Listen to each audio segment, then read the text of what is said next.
Bom dia, meu querido, minha querida, tudo bom? Seja bem-vindo a mais um tempo precioso de devocional, 11º dia dos 40 dias de jejum e oração. E tem sido um tempo muito precioso. Deus tem dado palavras para o meu coração para eu poder compartilhar com você. E hoje eu quero falar um pouquinho, ainda naquele tema da semana, sobre os nossos inimigos, falar um pouquinho sobre Satanás. Tem muito crente que não sabe nada sobre o diabo, sobre Satanás. Tem gente que acredita que ele nem exista. Dá para acreditar num negócio desse? Tem gente que vive a vida cristã como se Satanás não existisse.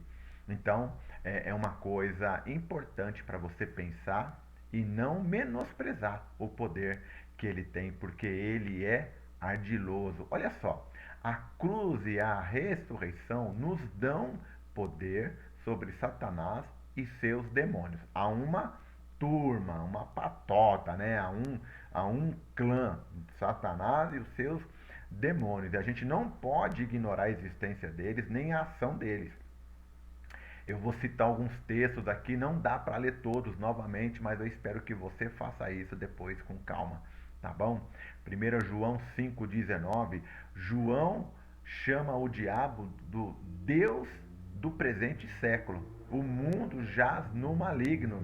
E tem também a 2 Coríntios 4:4, a Bíblia fala através de Paulo que ele cega o entendimento dos incrédulos. Quer dizer, as pessoas que não creem em Cristo ainda, elas são conduzidas, né, guiadas por Satanás. Que interessante.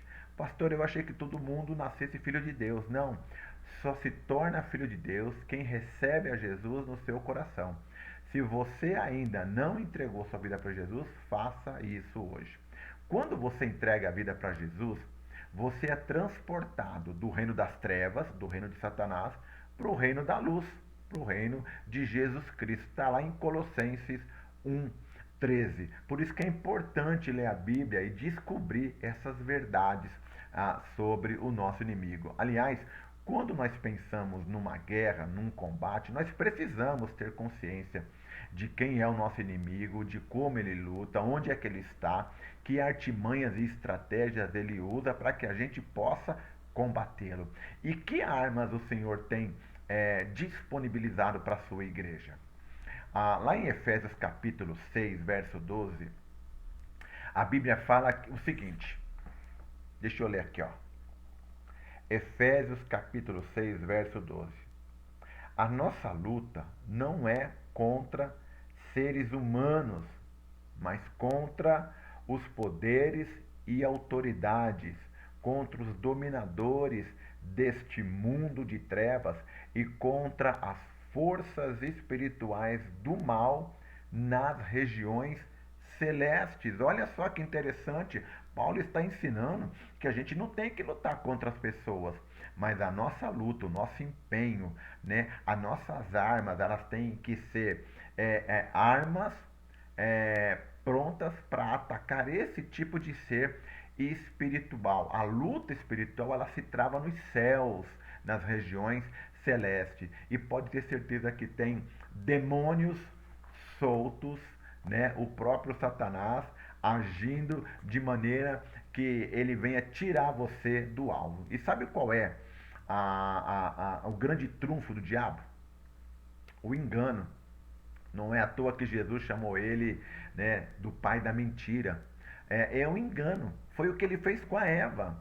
Lembra quando ele distorceu a palavra de Deus e ele incentivou, motivou a Eva a comer do fruto?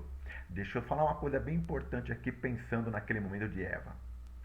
A culpa do pecado nunca é do diabo, tá bom? A culpa do pecado é sempre de quem peca. É uma decisão. O diabo vai tentar ou vai fazer tentativas para que você peque, mas a decisão de pecar é sempre sua, é sempre minha, tá bom? Agora, ele como inimigo, ele sabe que quando você peca, a comunhão com Deus quebra e aí você fica vulnerável. Mesmo sabendo que você é de Jesus, ele vai judiar de você para que você permaneça longe do seu Senhor. Então, o engano é um dos maiores trunfos do diabo.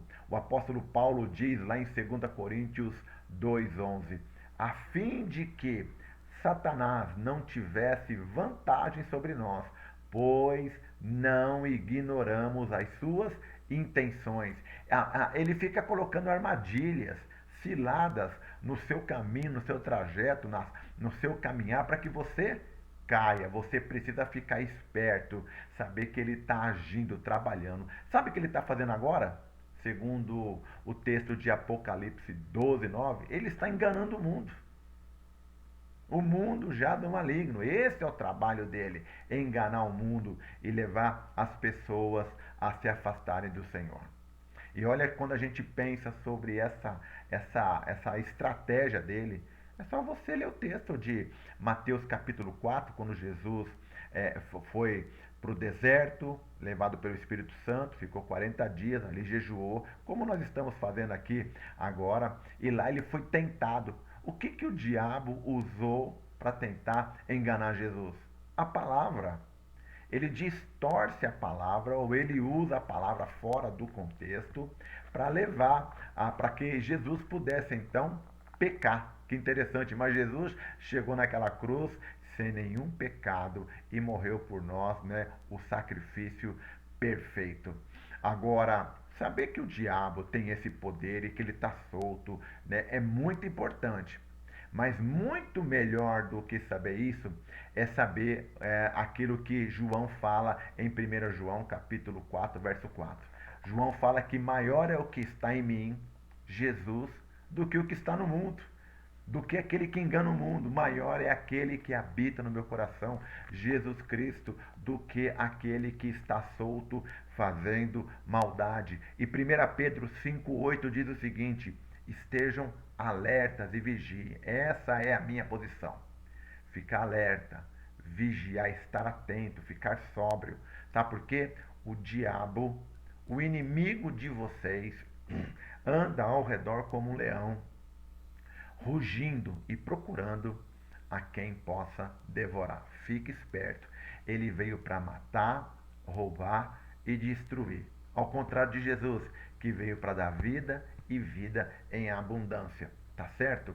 Por isso que quando Jesus morreu naquela cruz, gente, e ele falou, está consumado, foi algo maravilhoso, foi a vitória. O diabo estava crente que ele tinha acabado com essa história de Messias, que tinha resolvido todo o seu problema, mas olha que interessante, foi um tiro no pé.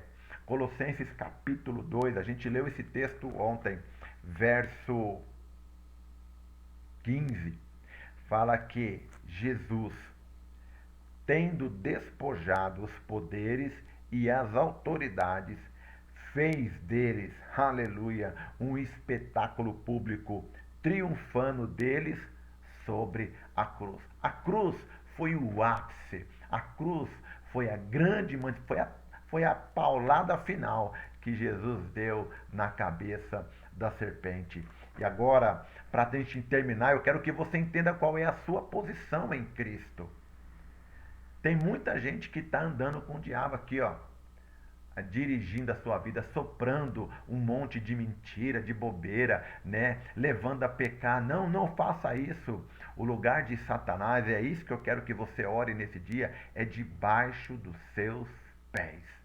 Para terminar, eu quero ler o texto que está ali em Efésios capítulo 1, verso 20, e eu quero que você, como cristão, assuma essa posição. Isso me ajudou muito na minha vida cristã e me ajuda até hoje. E toda vez que eu lembro desse texto, eu coloco o diabo debaixo dos meus pés, no lugar dele. Olha só, Efésios 1, 20. Esse poder ele exerceu em Cristo, ressuscitando dos mortos e fazendo-o assentar-se à sua direita nas regiões celestiais. Quer dizer, Cristo está à direita do Deus Pai Todo-Poderoso.